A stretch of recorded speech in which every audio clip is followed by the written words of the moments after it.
We consider the moments in life that have had enough impact to help define a person we are today to be the most valuable advices anyone can share. And even more so when those are the words of the equine industry's most successful experts.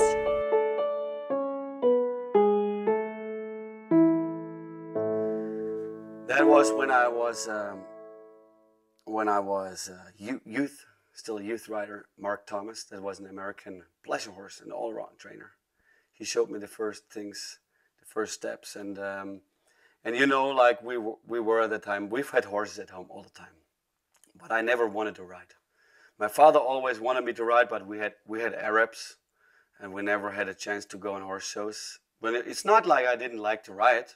But it was not the thing, you know, I really wanted to do, because just sitting on a horse and riding them around in circles, that made no sense to me. So I was doing everything. I was athletics. I wanted to win the Tour de France one time, because I did cycling for in my youth time, and then I've seen Jean-Claude Disley at one of the early Americanas and Kai Wienerich, and that I mean, that was for me something. I've seen them doing reining in cowers, and I've said to my father, Daddy, if we have a chance to get a quarter horse where I can go on horse shows, where I can do that stuff, what they've done, I sell my bike tomorrow.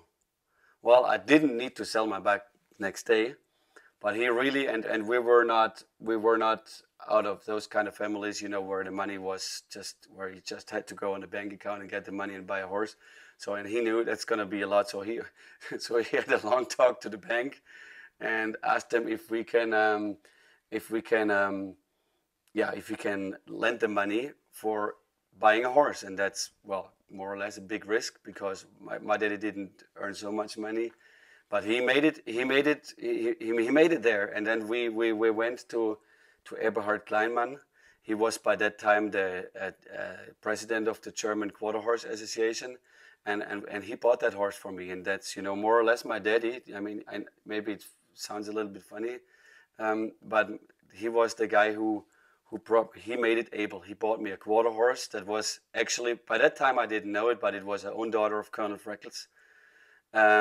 Which I showed in reining, in Western riding, trail, horsemanship, showmanship, hunter in the saddle, hunter hack, and all those classes. And that was, you know, when I started to show this horse, that was the time where I already knew I'm gonna be a horse trainer. Doesn't matter what happens. You know, my first goal was I want to be the most famous and successful horse trainer in Germany. That was, I remember that when I was a kid and when I was in school, and that I was what I was thinking about all day long. So and when it comes there, where I started to be professional, it was a funny time when I met one of the or maybe for me the greatest horseman, that was Monty Roberts.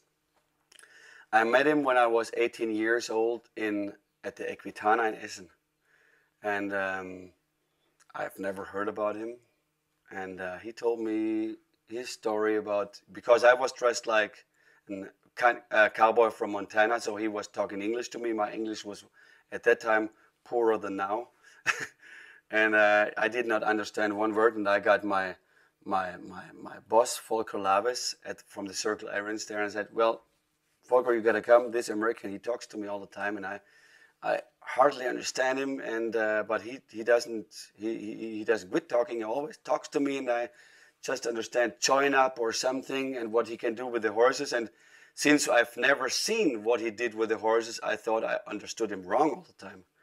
And by that time, I was working for Volker Laves at the Circle Ranch, as I said, and we were. Where we were trying to break in those wild Wiscamp quarter horses, which we bought in Colorado on this huge field with a how you call those classes? Binocular, how? Binocular, yeah, exactly. And we were looking for them, and I said, well, I think we take that Palomino, we take that black one, and they were also wild. They were like really wild horses, and you know, our goal was make riding horses out of them in 3 months.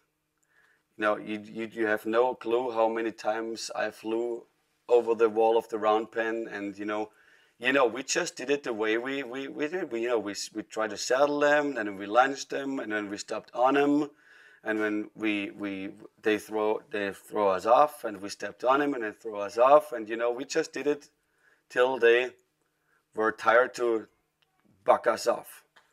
And when Monty Roberts stepped in my life, you know, he showed me a complete different way to do it. You know, he said, you have not to do it your way. Don't do it your way. Try to think like a horse.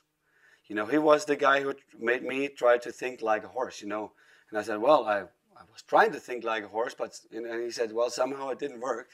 So, well, he showed me the way to the horse's mind. And when I make clinics, I always said it's like a Wi-Fi. It's a Wi-Fi from the horse head to my head.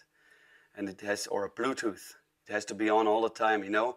I've learned a lot of things, what you can do with your hands, what you can do with your legs to make a horse stopping, turning and circling, you know, and what you got to do with that. But the most important thing is that you have the horse in the mind. And that's what Monty Roberts told me. That's what he taught me, or he taught me. And that was the big opener, what I think when I think back for my career. You know, it made it so easy because and actually, you know, it's not difficult to think like a horse, but it's just so different to the way humans think.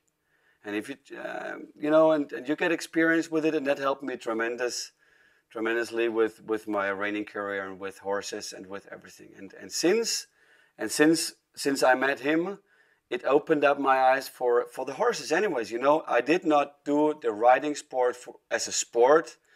By that time, I really started to love this animal more and more and more because, you know, I understood how they think and how easy it is to control them, and how nice those animals can be to you if you know how to treat them. So that was actually the big opener. And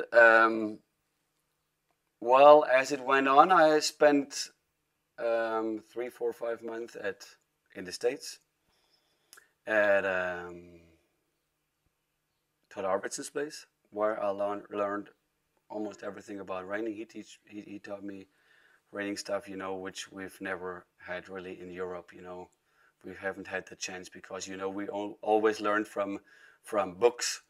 We've always learned from videos we've seen, but we very seldom had a chance to ride with the trainers over there. So that was kind of my bigger step in reining. And then I got to know Doug Milholland, and he's for me the same eye opener that was Monty Roberts for the horse. For the horses, he's for me the same eye opener than in the reining sport, because he taught me how easy it is. You know, it has to be simple. You know, because, you know, we were riding all day long and we were trying to bend and outside, inside, and we're trying to do some funny stuff. You know, we just trying to get stops and turns and circles out of them. And he told me, you know, how easy it is to get in the. You don't have to use a lot of muscles. You don't have to use the big spurs. It's not important that you use a lot. It's important how you use it. And yeah, he was the guy that brought me on the right track. For on the right reining track, you know, because yeah, he, you know, even if I could not catch up everything, because he came over here every year for 2 days clinic, and, you know, you forget about a lot of things, but he taught me that everything is easy. Every time it was not easy, I knew I do something wrong. And then then I tried to get out of the problem by myself, but I knew everything has to be easy. If it's not easy, it's wrong. So we made him come over here every year, and well, I think 5 years in a row. He was at Volker Lava's place, he was here at my place, and it was for me always such a big pleasure to work with somebody like him together, because it was not about how deep has a horse to be with his head that we win, or about that. So it was about how less can we do that, and to get a maximum out of it. And that helped me on training different horses with different styles and with different different horses, with different mindset. Every horse has a different mindset, so you have to, and he teach me that, not having only one program for all the horses. For sure, you gotta have one program, but it has to be different for all horses, and that's what he teach me.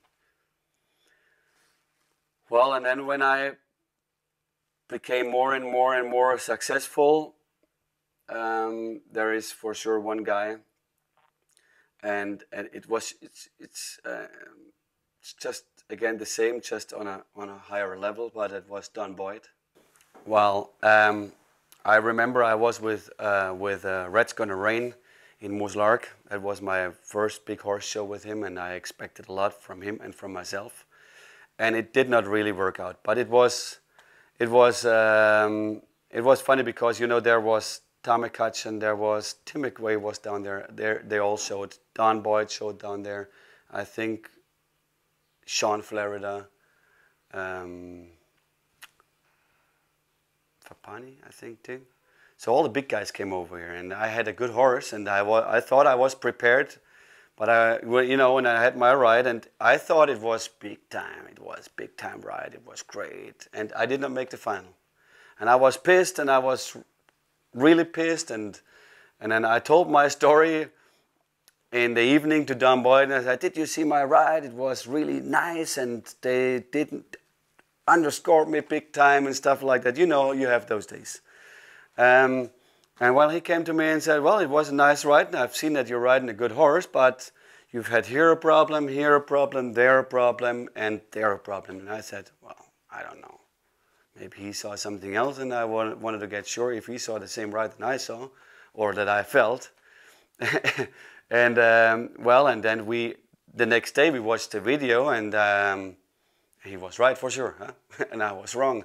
That was not really nice for me at that time, and it didn't make me feel good. But then I said, "Can you help me finding out of this dilemma? Because somehow I really think it's good and it's not good, and the feeling I have is not what the judges see when they're sitting in their chairs, and I need some help." And he said, "Well, no problem. Let's go sell your horse, and we have nothing to do because we're not in the final." And he was not in the final either. So let's go down there, and I'll show you something. And it was just, I've had the feeling he didn't try to change my program, but he tried to change my view on horses. And it was just the same thing what Doug told me years ago. It was trying to make progress with small changes. Not the big changes are making the big progress. The small changes here and there and everywhere, and try to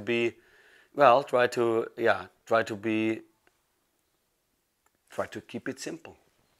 Exactly the same. And since those days, and I don't know how long that is ago, but more than 10 years, maybe 12 years, 14 years, I don't really remember. But since that day, Don Boyd is coming at least once or twice a year, coming over here and helping me, because I think we as horse trainers, we're not different than soccer players or tennis players, and then they all have their coaches. It does not mean that they come and say you're a bad horse trainer, you cannot do it. It means you want to get better, and if you want to get better, you have to take somebody to take a look at you and he has to see it from a different view, and that makes you better. If you start to if I'd stop that, I would not get better anymore, and I know that. You know, I always right now it's done Boyd, and if I think I need somebody else look at me, I look for somebody else to take a look at me, because I think that's the most important thing. A very famous dressage trainer told me one time, that was in Kentucky, when we were talking about reining and dressage and all the riding world, and he told me, you always have to remember one thing. You never get points from the feeling you have. You get the points from what the judges see. And the feeling what you have on a horse is sometimes so much different than what the judges see on their chairs. And since that day, I always even ask my assistant trainers, and I make way more videos from myself, because, you know, I get judged by a judge on a chair and not by a judge that sits on my saddle. Okay, so, and that's I think very important. And those were, I hope I did not forget anybody, but those were the people that helped me to get there where I am right now.